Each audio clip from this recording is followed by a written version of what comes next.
Seigneur, nous savons que tu es là. Alors nous t'honorons, nous honorons ta présence. Nous te remercions pour tout ce que tu as fait pour nous à travers l'œuvre de la croix. Merci pour toutes les vies que tu as sauvées. Merci pour toutes les fois où tu nous as gardés, même durant notre sommeil. Tu es digne de gloire, tu es digne d'être adoré, tu es digne d'être célébré, tu es digne de reconnaissance, tu es digne de magnificence, tu es digne d'élévation. Tu es notre roi, tu es élevé au-dessus des cieux, tu es Dieu parmi nous, tu es l'Éternel des armées au milieu de nous. Tu es El Shaddai, le Dieu de l'impossible.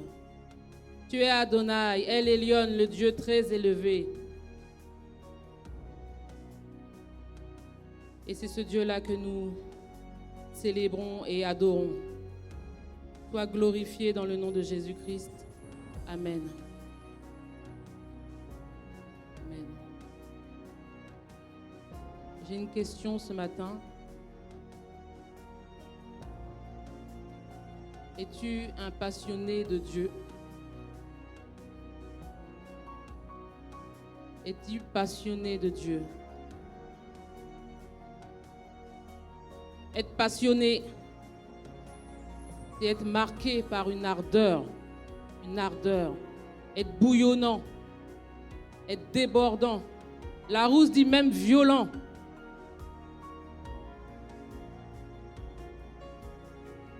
Et ce matin, je suis venue parler à une personne passionnée de Dieu. Alors, quand on nous parle de passion, d'être passionné de Dieu, il faut être équilibré. Quand tu sais qu'au commencement était la parole, que la parole était Dieu, que la parole s'est faite chair, tu en es où par rapport à la parole? Est-ce que tu es passionné de Dieu? Est-ce que tu es passionné de la parole puisque la parole est Dieu? Est-ce que tu dévores ta Bible? La parole était au commencement. La parole était Dieu. La parole est esprit et vie. Dieu nous a laissé un testament, un héritage. Es-tu passionné de sa parole?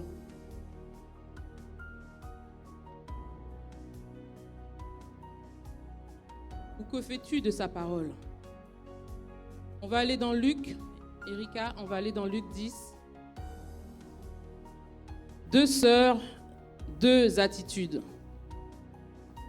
Comme Jésus était en chemin avec ses disciples, il entra dans un village et une femme nommée Marthe le reçut dans sa maison. Elle avait une sœur nommée Marie qui, s'étant assise aux pieds du Seigneur, écoutait sa parole.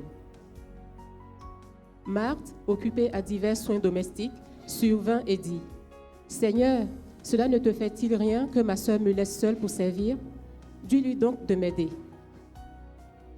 Le Seigneur lui répondit : « Marthe, Marthe, tu t'inquiètes et tu t'agites pour beaucoup de choses.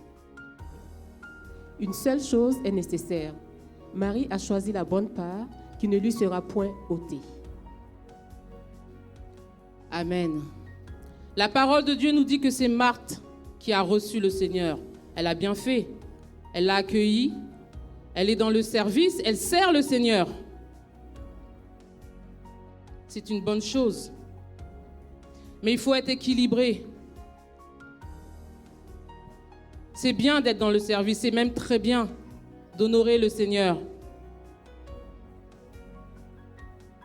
Mais là, Dieu va mettre les projecteurs sur la sœur, la Marie, qui elle s'est arrêtée, était au pied de Jésus pour écouter sa parole.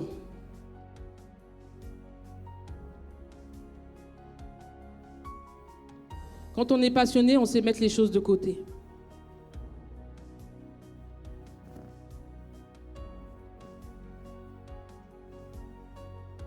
Marthe était aux pieds de Jésus. Et elle buvait les paroles de Jésus. Et Jésus lui dira qu'elle a eu la bonne part. Pourtant, c'était bien ce qu'elle faisait, hein, Marthe. Des fois, on court partout, on est agité partout, on est dans des histoires, on est dans des distractions. Et Dieu t'attend. Il est peut-être assis sur ton lit ou sur ton canapé et puis il t'attend. Parce qu'il a besoin de te parler. C'est bien d'être dans le service, hein. Mais es-tu un passionné de sa parole?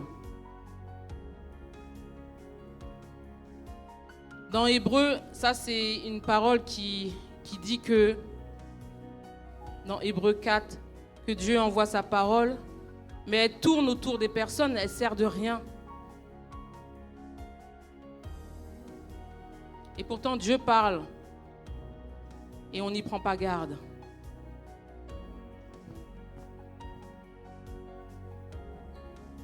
Marie était assoiffée de Jésus, était assoiffée de ses paroles. Es-tu un assoiffé, un passionné? Être passionné, c'est être assoiffé. Quand tu as la gorge sèche, tu as besoin d'eau pour te désaltérer. Tu en as besoin.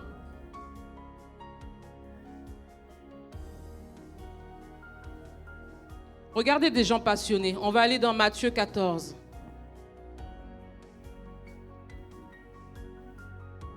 Les disciples de Jean vinrent prendre son corps et l'ensevelir. Alors là, c'est Jean le Baptiste qui est mort. Et les disciples de Jean viennent le dire à Jésus. Vas-y, passe. À cette nouvelle, Jésus partit de là dans une barque pour se retirer à l'écart dans un lieu désert. Et la foule, l'ayant su, sortit des villes et le suivit à pied. Là, la foule entend que Jésus est là. Donc une foule est là, passionnée de Jésus-Christ, pour le suivre. Quand il sortit de la barque, il vit une grande foule et fut ému de compassion pour elle, et il guérit les malades. Le soir étant venu, les disciples s'approchèrent de lui et dirent : « Ce lieu est désert et l'heure est déjà avancée. Renvoie la foule afin qu'elle aille dans les villages pour s'acheter des vivres. » Vous imaginez? Ça fait combien de jours que la foule est là? Tellement elle est assoiffée de Jésus, tellement elle est assoiffée de ses paroles, tellement il y a des prédications tous les dimanches. Mais si on pose une question, qu'est-ce qui a été dit la semaine dernière?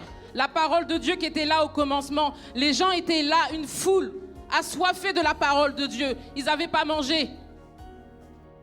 On était obligé de dire, il faut les laisser partir, il faut qu'ils aillent manger, qu'ils aillent se rassasier, se reposer. Ils étaient là.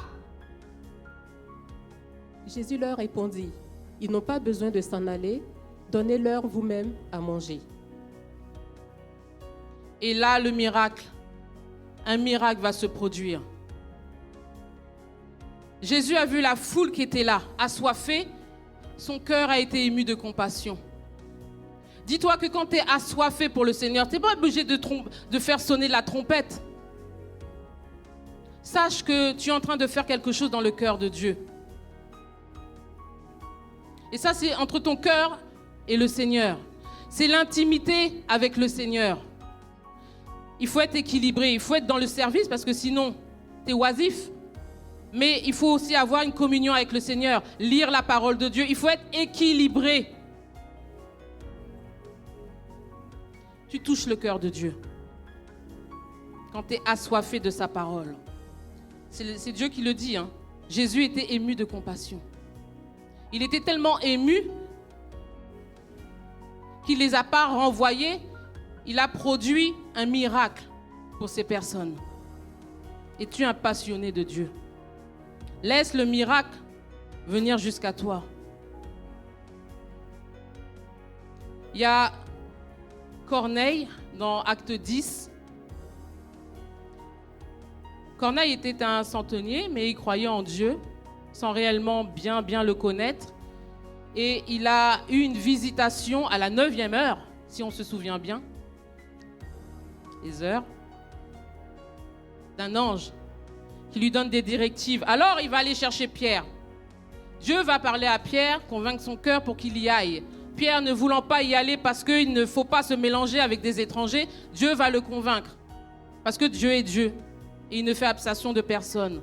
Pierre arrive chez Corneille. Il lui dit, que me veux-tu?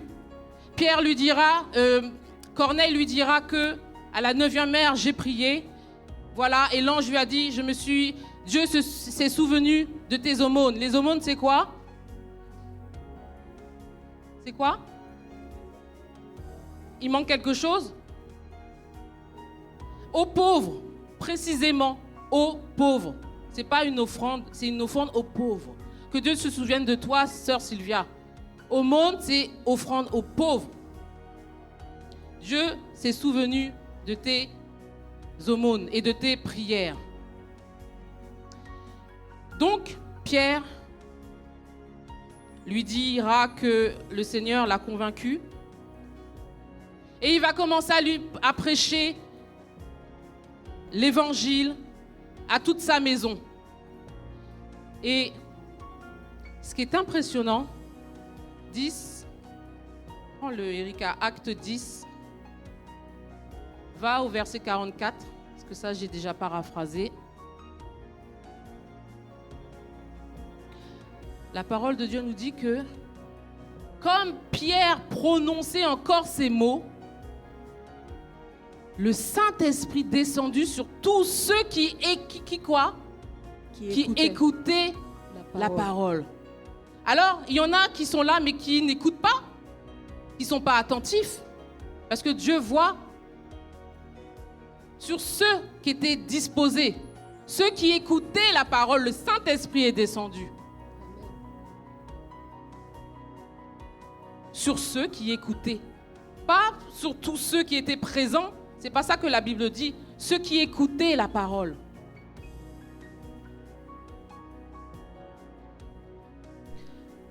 Paul, il prêche, il voit un homme qui est impotent et d'un regard, il voit que la personne est en train de boire ce qu'il dit et qu'il a la foi. La parole de Dieu dit qu'en le regardant, là je regarde Marie, elle écoute. Paul a vu qu'il avait la foi. Il a tellement écouté, il a tellement été attentif. Il lui a dit, lève-toi, lève-toi. Il était impotent.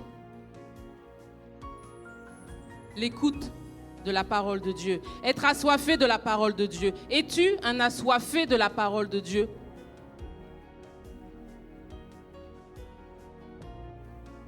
La passion, tu touches le cœur de Dieu, Dieu est ému.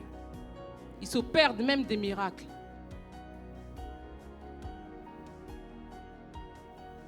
Et Dieu nous dit que, non, la rousse nous dit que être passionné, c'est même être violent. Et la Bible nous dit que ce sont les violents qui s'emparent du royaume. Dans la Bible, on connaît. Il y a quelqu'un qui s'appelle Bartimée. Il était aveugle. Pas de naissance, mais il était aveugle. Il a crié Jésus. Ça a dérangé les disciples. Tu parles dans nos oreilles, là, trop fort, tais-toi. Le gars, il a été violent parce qu'il a entendu parler de Jésus. Et il savait que c'était ce Jésus-là qui pouvait le guérir. Il savait que c'était ce Jésus seul qui pouvait faire quelque chose. Alors, il était ferme dans sa position. Quand tu es passionné, tu es ferme. Alors, la Bible nous dit qu'il a crié encore plus fort. Toi qui veux que je me taise, eh bien, je vais crier encore. Ce sont les violents. La femme à la perte de sang, c'était une personne dite impure. Elle a bravé tous les interdits parce qu'elle savait que en la personne de Jésus, quand tu es passionné, tu vas jusqu'au bout. Tu as une vision, tu as un but. Il y aura toujours des gens pour te mettre des bâtons dans les roues, des gens pour te lancer des paroles blessantes. Tu vas jusqu'au bout parce que tu connais ton Jésus. Ça, c'est être passionné. Tu es ferme. Être violent. Voici le royaume de Dieu s'est approché, n'est-ce pas? Et ceux qui s'emparent de Jésus Ce sont les violents.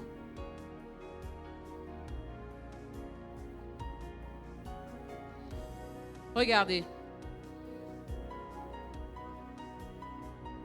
Quelqu'un de passionné, Jésus.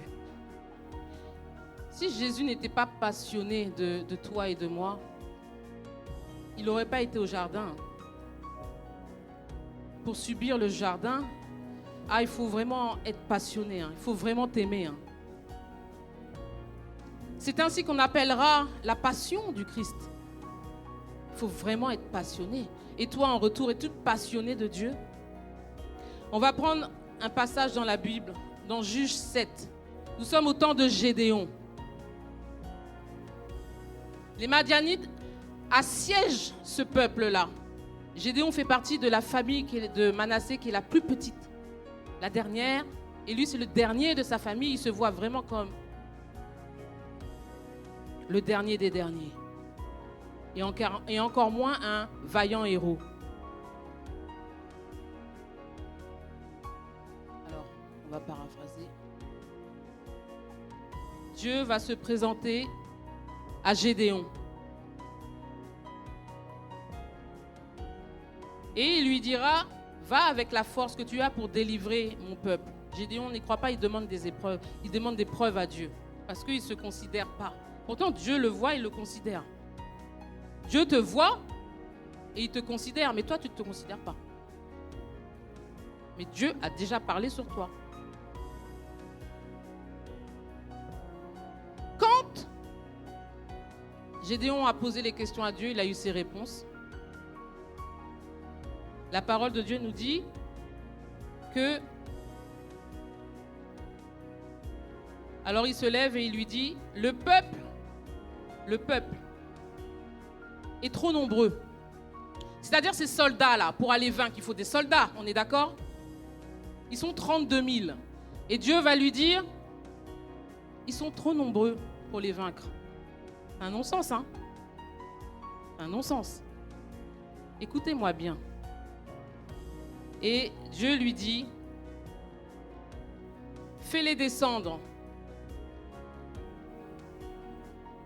vers l'eau. C'est intéressant, hein, vers l'eau, être assoiffé. Dieu va prouver à Gédéon. On ne va pas au combat avec n'importe qui, en fait. Vers l'eau.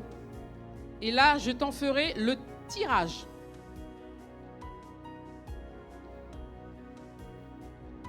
Va au verset 4, s'il te plaît. L'Éternel dit à Gédéon, le peuple est encore trop nombreux. Fais-les descendre vers l'eau, et là je t'en ferai le triage. Celui dont je te dirai que celui-ci aille avec toi, ira avec toi. Et celui dont je dirai que celui-ci n'aille pas avec toi, n'ira pas avec toi. Gédéon fit descendre le peuple vers l'eau, et l'Éternel dit à Gédéon, tous ceux qui laperont l'eau avec la langue comme lappe le chien, tu les sépareras de tous ceux qui se mettront à genoux pour boire. Ceux qui lapèrent l'eau en la portant à la bouche avec leurs mains furent au nombre de 300 hommes. Et tout le reste du peuple se mit à genoux pour boire. Alléluia. Tu peux revenir juste en arrière. Si vous avez été attentif. Gédéon a 32 gars prêts à se battre. 32 000, pardon. Dieu a dit, ils sont trop nombreux. Regarde, je vais te montrer la disposition du cœur. Ceux qui sont vraiment assoiffés de moi. Va vers l'eau et il leur dira, et il lui dira, le peuple est encore nombreux, fais-les descendre vers l'eau et là, je t'en ferai le triage. Sur les 32 000, il en reste 300. Vous imaginez? Parce que 32 000, il y en a eu 10 000 sont partis. Dieu a fait le tirage, donc eux, c'est pas bon. Et parmi les... Donc, il reste 10 000. Et parmi les 10 000, Dieu va en garder que 3. Vas-y, passe. Et Dieu nous dit que même ceux qui se mettent à genoux là pour aller prendre de l'eau, c'est pas bon. Ça veut dire quoi? Il faut être équilibré. Tu peux prier, hein, Mais Dieu regarde à ton cœur. Tu peux prier, prier, prier, être dans le service. C'est ceux qui, là, tellement ils sont assoiffés, comme des chiens. Ceux qui sont assoiffés, voilà ceux-là qui sont assoiffés de moi. C'est ceux-là qui vont partir avec toi. Dans les 32 000, Dieu n'est pas dans le nombre. Amen. Dieu n'est pas dans le nombre. Dieu est dans le cœur. Parmi les 32 000, on peut être une église avec 32 000 personnes. Hein. Seulement 300 sont assoiffés de Dieu. Avec leur langue, ils ont pris l'eau. C'est ça, être assoiffé. T'en as qui vont prendre l'eau, mais ils vont avoir peur de se mouiller. Ils vont venir à l'église en traînant des pieds. Il y a des réunions. Ils vont venir, mais... Et t'as ceux qui courent. Je suis là. Je suis là pour mon Seigneur. Et vous voyez, ce matin, j'étais en train de me dire, hier, on a réveillonné. Très certainement, tout à l'heure, je veux voir des passionnés de Dieu. Ils vont se lever pour aller célébrer notre Dieu.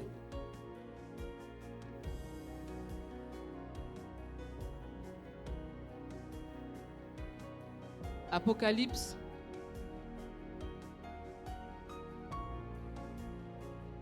Vous savez, la sœur Brigitte a dit, ça a résonné dans mon cœur. Dieu a dit à Adam, où es-tu? J'ai failli changer même le titre. J'ai failli changer le titre pour dire, où es-tu? Et j'ai laissé. Parce que Dieu veut ton cœur. Et Dieu, quand il est descendu au jardin, c'est pour avoir une communion. Parce qu'il aimait descendre et parler avec Adam. Il aimait avoir une conversation. Il aimait ça. Tiens, je vais aller voir mon enfant là. Combien de fois Jésus, peut-être à ton lever, il est dans ta chambre, il est assis. Et puis, comme Marthe, il va attendre que, comme Marie, il va attendre que tu sois là, que tu te disposes pour lui parler. Il a des choses à te dire, tu te lèves et puis tu passes devant lui. Tu vas te laver, tu vas prendre ton petit... Et puis lui, il est là, il t'attend. Il a des choses à te dire. Dieu avait des choses à dire à Adam. Et ça, c'était à la Genèse. Regardez ce qu'on nous dit à Apocalypse. Écrit à l'ange de l'église d'Éphèse. Voici ce que dit celui qui tient les 7 étoiles dans sa main droite, celui qui marche au milieu des 7 chandeliers d'or. Je connais tes œuvres, ton travail et ta persévérance. Je sais que tu ne peux pas supporter les méchants, que tu as éprouvé ceux qui se disent apôtres et qui ne le sont pas, et que tu les as trouvés menteurs, et que tu as de la persévérance, que tu as souffert à cause de mon nom et que tu ne t'es point lassé. Je sais que tu vas à l'église, je sais que tu es chrétienne, je sais que tu es dans l'œuvre, je sais que tu pries, je sais. Passe. Mais ce que j'ai contre toi, c'est que tu as abandonné ton premier amour. Ce que j'ai contre toi, c'est que tu as abandonné ton premier amour. Souviens-toi donc d'où tu es tombé, répands-toi et pratique tes premières œuvres. Sinon, je viendrai à toi et j'ôterai de ton chandelier de sa place, à moins que tu ne te répandes. Amen. Souviens-toi de ton premier amour, de comment Jésus t'a ramassé. La flamme peut-être s'est éteinte, a diminué. Parce que déception, parce que occupé, parce que ça fait longtemps que tu vas à l'église, peut-être même machinalement. Es-tu un passionné? Es-tu prête? Dans la Bible, on nous parle de Dieu qui va expliquer qu'il est le pain de vie. Il va prononcer des paroles dures, que celui qui ne mange de ma chair ou boive de mon sang.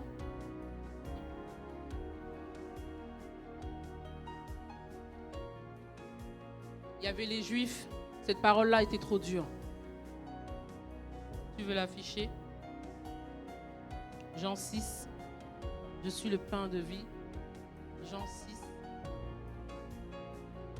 Celui qui mange ma chair et qui boit mon sang demeure en moi, et je demeure en lui. On nous dira un peu plus bas, alors les Juifs se sont soulevés. Il y a des disciples, ils étaient nombreux. Ils ont dit, ah, cette parole-là est trop dure. Les Juifs là déjà même se soulèvent envers et contre tous. Ils ont abandonné Jésus. Ils ont abandonné la parole. Ce n'étaient pas des vrais passionnés. Seuls les 12, après Jésus dira aux 12, et vous, est-ce que vous me laissez? Pierre dira envers et contre tous, tu as les paroles de la vie. C'est ici que je reste, un passionné, quelles que soient les épreuves. Et là,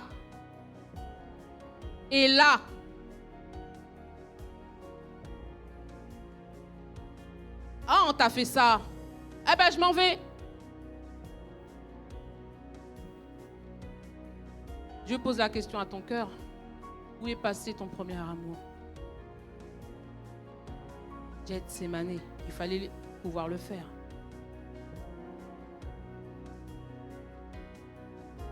J'écoutais une louange et je suis tombée vraiment par hasard sur un pasteur qui parlait de la femme samaritaine qui avait 5 maris et puis elle allait puiser de l'eau et Jésus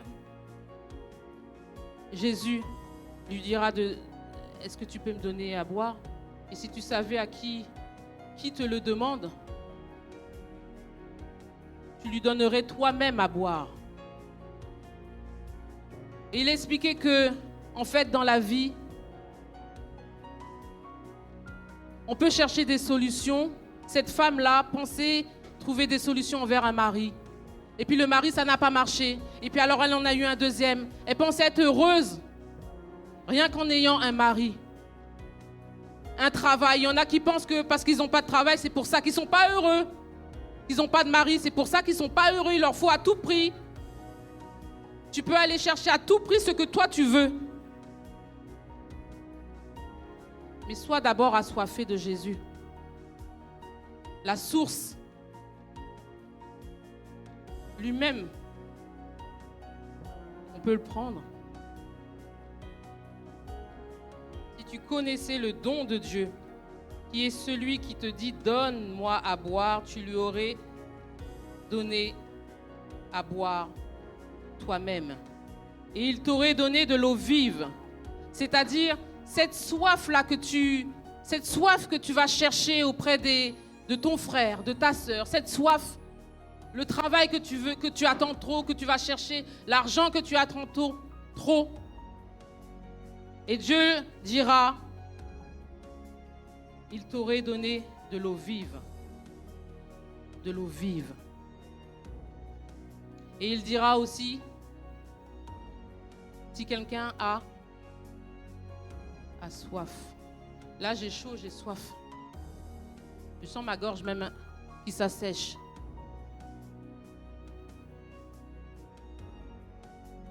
Es-tu assoiffé? Es-tu assoiffé comme ça pour Dieu? Envers et contre tous. Dieu dira à Élie, parce qu'il y a une parole qui a été dite sur lui, eh bien, il a été se cacher dans une grotte. Allez, on laisse tout. Et Dieu est obligé d'aller le chercher là. Mais que fais-tu? Pourquoi tu te caches? Où es-tu? Où es-tu? Où est ma relation avec toi? Est-ce que ça dépend des circonstances? Là, je te parle de toi à moi. Quelqu'un qui est passionné. Mais Dieu le voit. Son cœur est ému. Il libère même les miracles sur ta vie. Reviens à ton premier amour. Sois passionné de Dieu. Sois équilibré dans ta relation avec le Seigneur.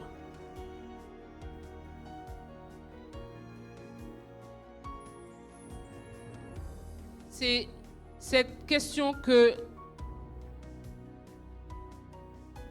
qui est posée ce matin. Es-tu réellement passionné de Dieu? Es-tu violent dans ta relation avec ton Dieu? Les violents, les passionnés, Jésus s'arrête toujours. Toujours.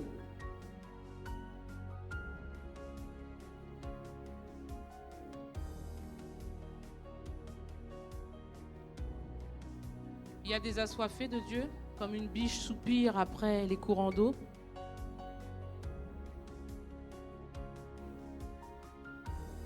Alors, parmi les 32 000, j'ai entendu que 2 Amen. J'ai entendu que 2 Amen parmi les 32 000. Ah, je ne sais pas.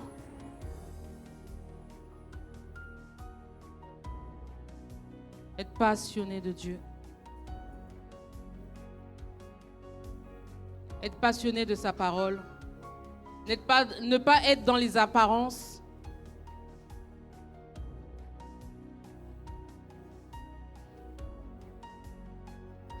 Est-ce que nous sommes une église passionnée?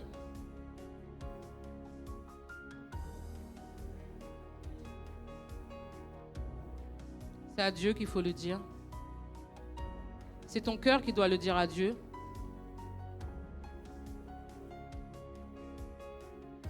Et si le premier amour, pour X raisons, s'est éteint ou a diminué, parce que Dieu le sait, pour X raisons, il sait que tu as fait ça. Il sait ça. Il sait. Il sait que tu es dans l'œuvre. Il sait que tu as fait. Il sait. Mais là, ce matin, là. Mais tu as mis où, mon premier amour?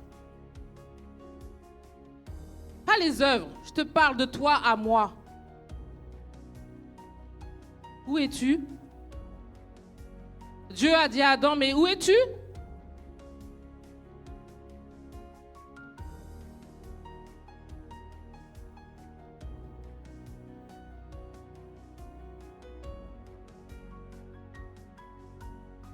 La parole de Dieu.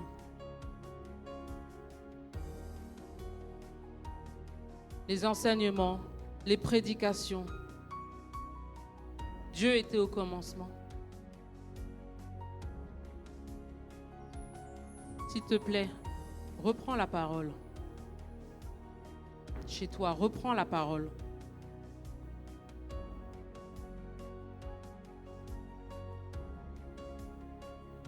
Ça fait du bien de boire. Ah, ça désaltère. Tu le sens même couler.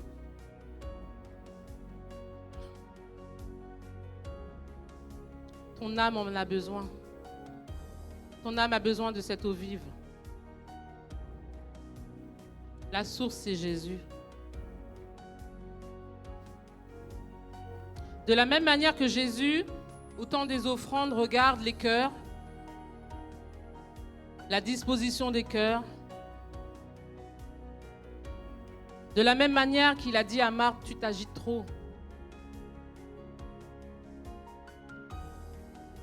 Je suis la parole. Prends un temps avec moi. Écoute ce que j'ai à te dire. Prends la parole, je vais te parler, je vais te donner un réma. Ton premier amour. Je sais ce que tu as fait, je sais ce que tu as fait.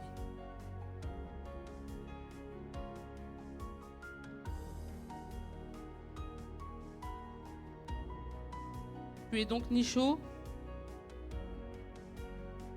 ni froid, tu es tiède. Je parle dans la relation. Tu peux être chaud bouillant dans le service. Ah ouais, oh là là, on te voit dans le service, on te voit. Et être complètement tiède dans ta relation avec le Seigneur. L'équilibre.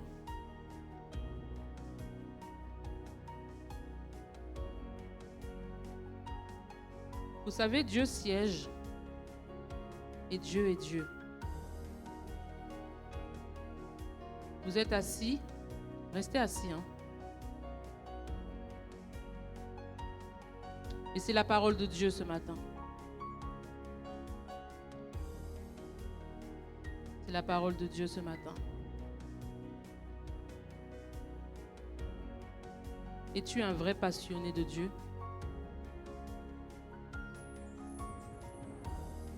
Tu sais quand tu te lèves. Pourtant, Dieu est Dieu. Dieu t'aime, il a envoyé son Fils. Vive la passion au jardin de Gethsémani à la croix. Parce que il t'a tant aimé. Il est passionné de toi. Les anges diront, mais qu'est-ce que l'homme pour que Dieu s'intéresse?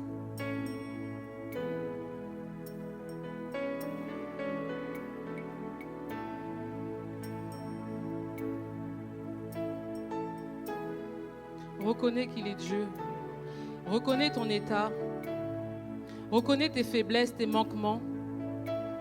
Reconnais que tu as peut-être perdu ton premier amour, la source, la vraie source. Reconnais que la parole qui s'est faite chair est négligée dans ta vie. Ce n'est pas une parole pour condamner, mais c'est pour reprendre. Parce que Dieu t'aime.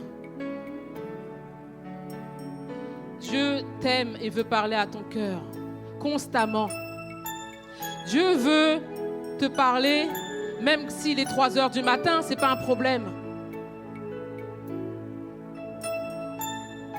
Dieu veut te parler même si tu es au travail.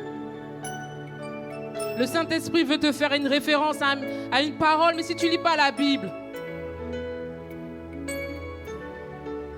Seigneur, tu es Dieu. Nous savons que tu nous aimes. Tu as envoyé ton Fils, c'est celui-là que nous célébrons. C'est ce Jésus-là que nous adorons.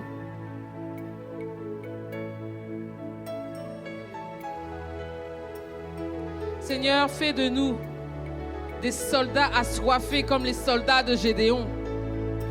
Les soldats de Gédéon ont été parés pour le combat. Ils étaient entraînés pour le combat. Ils étaient armés pour le combat, prêts pour le combat. Mais tu voulais des gens assoiffés de toi.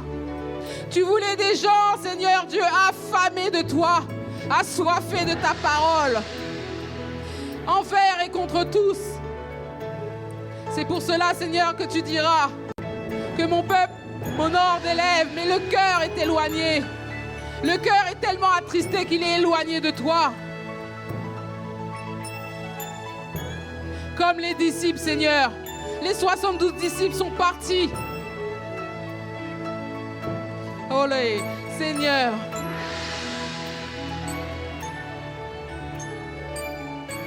Des gens assoiffés. La femme samaritaine allait chercher le bonheur ailleurs, alors que le bonheur est en Jésus.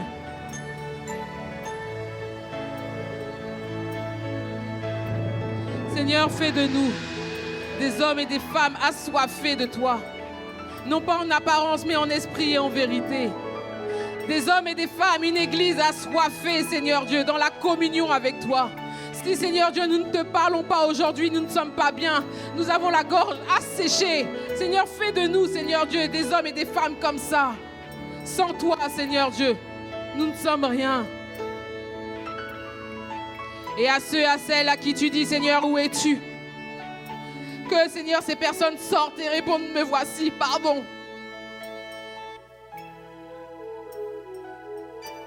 Que fais-tu?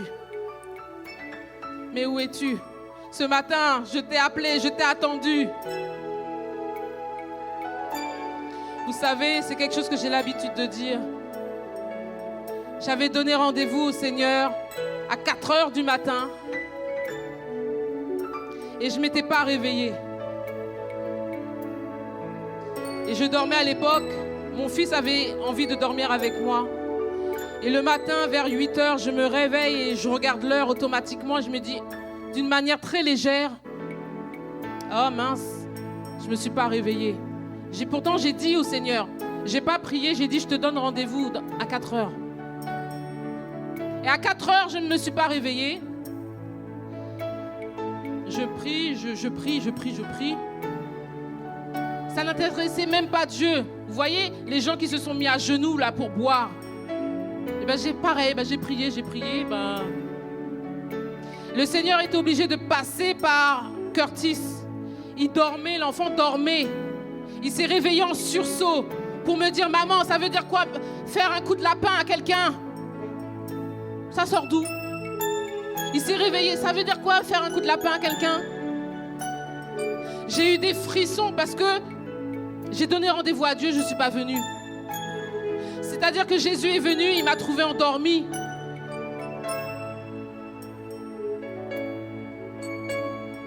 Dieu est un Dieu de relation. Dieu est un Dieu de relation personnelle. Là est l'équilibre. Et ça se fait dans l'intimité. C'est pas le dimanche, c'est pas en sonnant des trompettes. Reviens à la passion du Christ. Reviens à comment tu étais au début. Tu jeûnais pour Dieu, tu priais pour les âmes. Tu chantais même dans la rue. Tu priais tout le temps. Moi, je me rappelle, c'est le pasteur même qui disait, mais tu lis trop la Bible. Tu lis trop. Même aujourd'hui, je ne la lis pas comme je la lisais avant. C'est valable pour moi. Hé, Jésus est Dieu. Dieu est Dieu. Et Dieu est Yahweh. Le même Dieu que Abraham priait. C'est ce même Dieu-là qui n'a pas changé et qui veut une relation avec toi, qui veut une intimité avec toi, qui t'a déjà choisi et qui te dit ce matin, mais où es-tu? Où est passée ta passion pour moi? Ne sois pas comme les 72 qui quittent, qui laissent ta relation avec Dieu, tes bonnes habitudes, parce que lassitude, parce que baisser les bras, parce que tu es dans l'église. Seigneur, tu es Yahweh. Rends-nous passionnés de toi, comme des biches qui soupirent après les courants d'eau.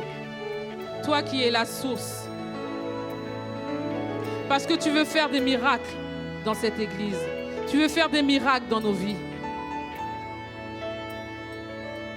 Que notre amour passionné, Seigneur Dieu, touche ton cœur. Comme tu as été ému de compassion pour cette foule qui n'avait pas mangé depuis 3 jours.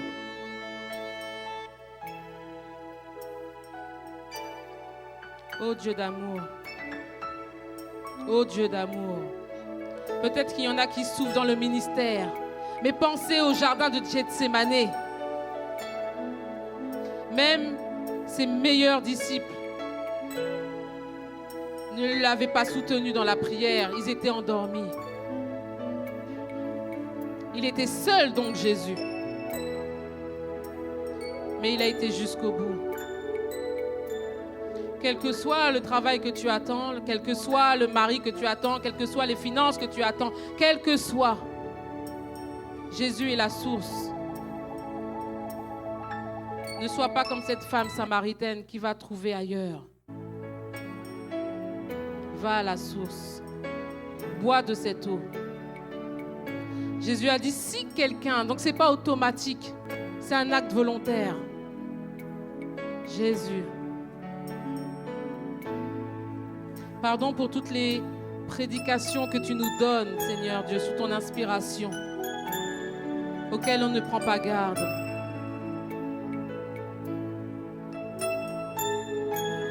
Qu'on nous voit, Seigneur, que les anges nous voient et nous voient vraiment comme des vrais passionnés, comme parmi les 300 soldats.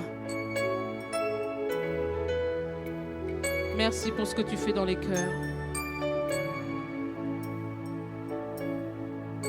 On ne trompe pas Dieu, vous savez.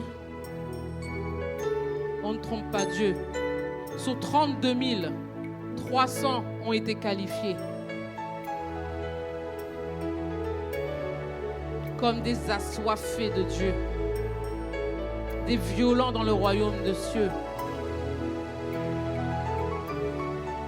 Sois béni, Seigneur.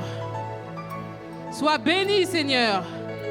Sois béni de ce que tu fais de nous, Seigneur Dieu, des hommes et des femmes assoiffés, un pasteur assoiffé, des chantres assoiffés de toi, communion avec toi.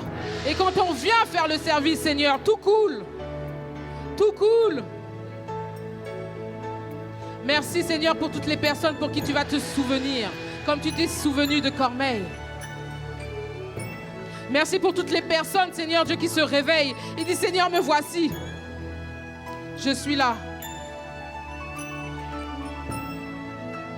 Seigneur, merci. Merci, parce que même pour moi, Père éternel, ranime la flamme, Seigneur. Et merci de ce que tu vas faire de cette église. Merci, Seigneur, pour les cœurs. Tu es Dieu et tu es Yahweh. Je te loue et je te bénis. Dans le nom de Jésus.